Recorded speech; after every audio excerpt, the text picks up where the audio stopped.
दिल्ली के सीएम केजरीवाल ने ईडी के तीसरे सम्मन को भी इग्नोर कर दिया, जिसके बाद से अब ये कयास लगाए जा रहे हैं कि केजरीवाल की किसी भी वक्त गिरफ्तारी हो सकती है। दिल्ली आबकारी घोटाले को लेकर अरविंद केजरीवाल की मुश्किलें थमने का नाम नहीं ले रही। प्रवर्तन निदेशालय उन्हें कई सम्मन भेज चुकी है, जिसे वो पॉलिटिकल एजेंडा बताते हुए एजेंसी के आगे पेशी से कन्नी काट रहे हैं। इधर बीजेपी नेता इस वजह से ही उन्हें चौतरफा घेर रहे हैं। इस तरीके के कई दावे किए जा रहे हैं कि अरविंद केजरीवाल की गिरफ्तारी किसी भी वक्त हो सकती है। अब अफवाहों का बाजार गर्म है कि ईडी क्या वाकई ऐसा कुछ तूफानी करने वाली है। दिल्ली उत्पाद शुल्क नीति मामले में क्या अरविंद केजरीवाल की गिरफ्तारी हो सकती है? ऐसे में अगर आप ये सोच रहे हैं कि ईडी के पास किसी मुख्यमंत्री को गिरफ्तार करने की शक्ति है, तो आपको बता दें इसका जवाब है हाँ। केंद्रीय एजेंसी PMLA सेक्शन 19 के तहत दिल्ली के सीएम को गिरफ्तार कर सकती है। दिल्ली के मुख्यमंत्री अरविंद केजरीवाल शराब नीति मामले में प्रवर्तन निदेशालय के सामने पेश नहीं हुए। ऐसे में इस बात की सुगबुगाहट है कि केजरीवाल को गिरफ्तार किया जा सकता है। इसी बीच दिल्ली पुलिस ने केजरीवाल के घर की तरफ जाने वाले दोनों रास्तों को बंद कर दिया। सूत्रों के मुताबिक मुख्यमंत्री आवास के स्टाफ को भी अंदर जाने से रोक दिया गया। आप नेताओं ने साफ कर दिया है कि ईडी अगर केजरीवाल के आवास पर पहुंचती है तो विरोध प्रदर्शन होगा। नहीं होगी। अब ये चाहते हैं कि ठीक लोकसभा चुनाव के पहले कैसे भी करके अरविंद केजरीवाल जी को अरेस्ट कर लें। इतना ही नहीं, इंडिया अलायंस के कई बड़े नेताओं पर ईडी की कार्यवाही चल रही है, उनको भी अरेस्ट कर ले ताकि मोदी जी को विपक्ष का सामना ना करना पड़े। इसीलिए ये अरेस्ट की जो बातें हो रही है वो कई दिनों से बीजेपी करती आ रही है। दूसरी बात, आम आदमी पार्टी अरविंद केजरीवाल जी हर इन्वेस्टिगेशन से कोऑपरेट करने के लिए तैयार हैं, बशर्ते कि वो कानूनी प्रक्रिया के तहत हो। अब तक ईडी के जितने भी समन्स आए हैं वो इलीगल हैं और इसीलिए हमने इस समन्स का रिस्पॉन्ड नहीं किया है।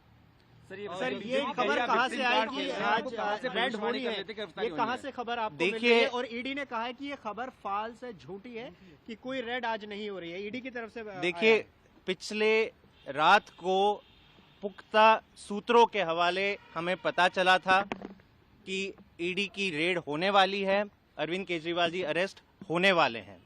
और आप इसकी पहले की एक क्रोनोलॉजी देख लीजिए।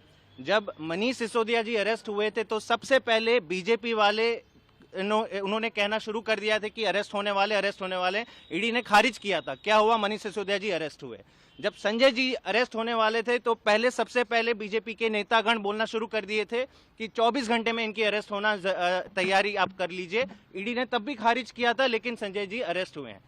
अब पिछले 24 घंटों से आप देखिए, समन्स जारी होने से पहले बीजेपी को पता चल जाता कि समन्स जारी होने वाला है।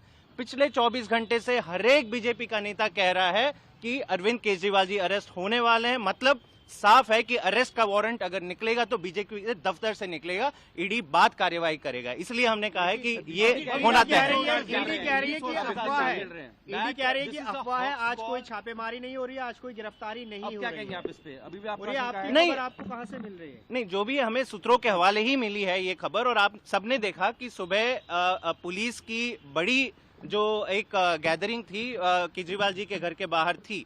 तो हम अब सिचुएशन को मॉनिटर करेंगे। ईडी का कोई आधिकारिक स्टेटमेंट हमें अब तक नहीं मिला है, लेकिन वो स्वतंत्र हैं। कभी भी अगर कुछ भी अगर उनकी प्रक्रिया होती तो हम तब उसका जवाब देंगे। बीजेपी की तरफ से मुख्यमंत्री अरविंद केजरीवाल को भगोड़ा कहा जा रहा है, इस तरह के बयान आ रहे हैं लगातार। सर, उन पर आरोप भी लगा रहे हैं कि सवालों का जवाब नहीं और आप विक्टिम कार्ड खेल रहे हैं। देखिए, पहले बीजेपी इस सवाल का जवाब दे दें कि उनके इतने जो बड़े दिग्गज नेता हैं, छगन भुजबल है, शुभेंदु अधिकारी है, हेमंत बिश्वा शर्मा है, इन लोगों पर समन्स तक जारी नहीं होता। बड़े बड़े आरोप, बड़े बड़े स्टिंग वीडियोस बीजेपी ने खुद आरोप लगाए हैं। 70,000 करोड़ का जो आरोप लगाया है सबसे बड़े करप्ट पार्टी का एनसीपी के ऊपर, उनकी पार्टी के साथ अलायंस करके उनके आधे नेता जिनके ऊपर ईडी सीबीआई के केसेस चल रहे हैं उनको आपने कैबिनेट में शामिल कर दिया। तो भाग कौन रहा इन्वेस्टिगेशन से और कौन इन्वेस्टिगेशन का सामना करने के लिए तैयार है, वो मेरे ख्याल से देश बखूबी जानता है। आज बीजेपी से ज्यादा बेशर्म और जिसकी क्रेडिबिलिटी जीरो है करप्शन पे बात करने वाली, ऐसी कोई पार्टी नहीं है। और मैं कहूंगा कि ईडी की भी क्रेडिबिलिटी पे आज बड़े सवाल उठ रहे हैं, क्योंकि देश जान चुका है कि केवल और केवल विपक्षी नेताओं के ऊपर क्यों ईडी के सारे छापे होते हैं, अरेस्ट होते हैं, समन्स होते हैं।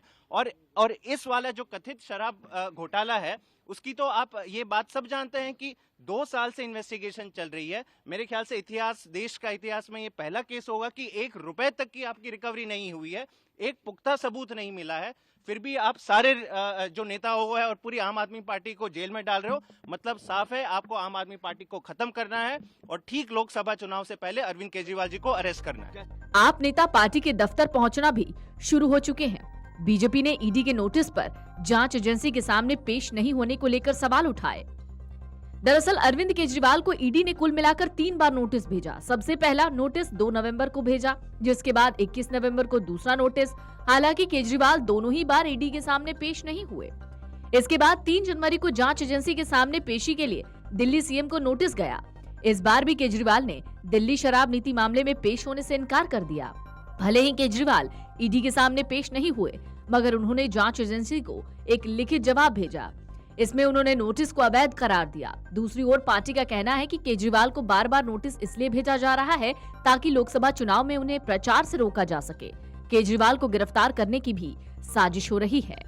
वीडियो डेस्क अमरउजाला.com। अगर आप ये वीडियो YouTube पर देख रहे हैं तो हमारे चैनल को सब्सक्राइब करें और बेल आइकन को दबाना ना भूलें। अगर आप Facebook पर ये वीडियो देख रहे हैं तो हमारे पेज को लाइक करें।